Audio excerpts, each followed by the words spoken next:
میرے نبی تشریف لے جا رہے ہیں، آپ کو آواز آئی یا رسول اللہ، آپ نے یوں دیکھا کوئی نظر نہیں آیا، پھر آواز آئی یا رسول اللہ، دیکھا تو ایک ہرنی گلے میں رسی چارپائی سے بندھی ہوئی وہ آپ کو پکار رہی تھی. آپ قریب آئے، کیا ہے؟ کہ آپ کا صحابی مجھے پکڑ کے لایا ہے، میں اللہ کی تقدیر پہ راضی ہوں، مطلب ذبح کی جاؤں گی، لیکن میرے چھوٹے چھوٹے بچے ہیں وہ بھوکے ہیں، اگر آپ مجھے چھوڑ دیں میں ان کو دودھ پلا کے واپس آ جاؤں. تو آپ نے فرمایا اگر تو واپس نہ آئی تو پھر، کہ اگر میں واپس نہ آئی تو اللہ مجھے جہنم میں ڈال دے جیسے انسانوں کو ڈالے گا. تو آپ نے اس کی رسی کھول دی اور وہیں بیٹھ گیا. اس نے دوڑ لگائی اور پہاڑوں میں غائب ہو گیا. دیر گزر گئی تو آپ نے دیکھا وہ پہاڑ سے اتر رہی تھی اور آ کر کہا یا رسول اللہ میں حاضر ہوں.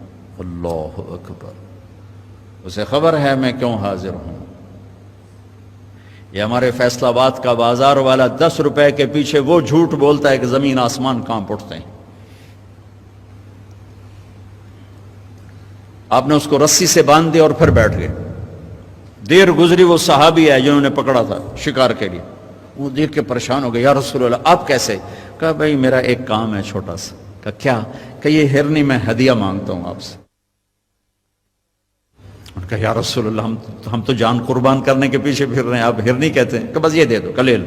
تو آپ نے اس کی رسی گردن سے نکالی، کہ الحق بأہلک، جا اپنے بچوں کے پاس چلی جا، سچ نجات دیتا ہے، جھوٹ ہلاک کرتا ہے. میرے بچوں ایک ہرنی جتنی سچائی سیکھ لو، اپنی زندگی سے جھوٹ نکالو اگر اللہ کو پسند آنا چاہتے ہو.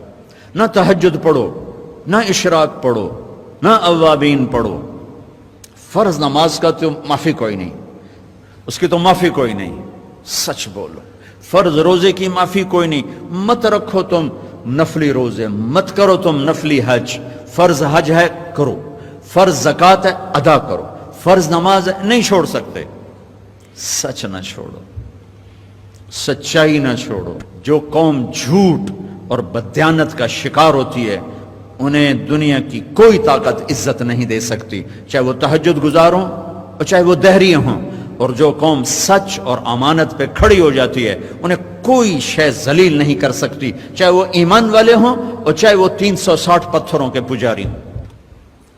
اپنی زندگی سے جھوٹ نکال دو اللہ کے واسطے. لمبی چوڑی بندگی ہے، میں نے فرض کے لیے تو میرے پاس کوئی چوائس کوئی نہیں کہ چلو اے کر لو تو اے نہ کرو. فرض تو فرض ہے، اس سے تو میں نکل نہیں سکتا، نہ آپ نکل سکتے ہیں. لیکن میرے عزیزو سچے بن جاؤ، سچے بن جاؤ، دیانتدار بن جاؤ، دیانتدار بن جاؤ. جو وقت یونیورسٹی کا ہے اس میں اگر آپ اپنے کام پہ جا رہے ہیں تو یہ آپ بددیانتی ہے. یہ خیانت صرف یہ نہیں کہ تم نے پیسے میں خیانت کی، ٹائم کی خیانت ہے. یونیورسٹی کے ٹائم میں پروفیسر صاحب اخبار پڑھ رہا ہے، یہ خیانت ہے اس وقت کے ساتھ جس کی گورنمنٹ اس کو تنخواہ دے رہی. یونیورسٹی کے ٹائم میں وہ حاضریاں لگا کے اور اپنے کام کو جا رہا ہے، یہ خیانت ہے اس ٹائم کے ساتھ جس کی وہ تنخواہ لے رہا ہے. اس کو سرکاری گاڑی ملی ہے، اس کے بچوں کو اسکول چھوڑنے جا رہی ہے، یہ خیانت ہے. بددیانتی اللہ کی نظروں سے گراتی ہے جیسے پتھر اوپر سے نیچے آ کر گرتا ہے، اور دیانت آدمی کو لے جاتی ہے 7 آسمان عرشوں تک پہنچا دیتی ہے. دیانتداری جو ٹائم یونیورسٹی کا مقرر ہے اس سے اگر آپ گھنٹہ لیٹ آ رہے ہو آپ نے 1 گھنٹے کی خیانت کی ہے. خیانت صرف پیسے جوڑ مارنے کو نہیں کہتے.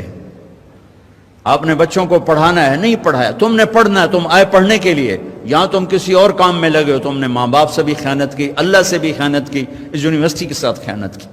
پروفیسر صاحب یونیورسٹی کے ٹائم میں کسی اور کام میں لگا ہوا ہے، یہ خیانت ہے. اگر اللہ اس کے رسول کا پسندیدہ بننا ہے تو میں لمبے چوڑے وظیفے نہیں بتا رہا ہوں، چھوٹی چھوٹی 2 باتیں بتا رہا ہوں. سچائی، امانت. سچائی، امانت. ہمارے ایک بزرگ تھے، وہ ٹیلی فون کے جی ایم ہو کے ریٹائر ہوئے تھے، وہ تبلیغ کے بھی امیر تھے. جب وہ دفتر میں آتے تھے تو تبلیغ کا ایک بول نہیں بولتے تھے کہ بھائی یہ تنخواہ میں ٹیلی فون کی خدمت کی لیتا ہوں، یہاں کوئی تبلیغ کی بات نہیں ہوگی.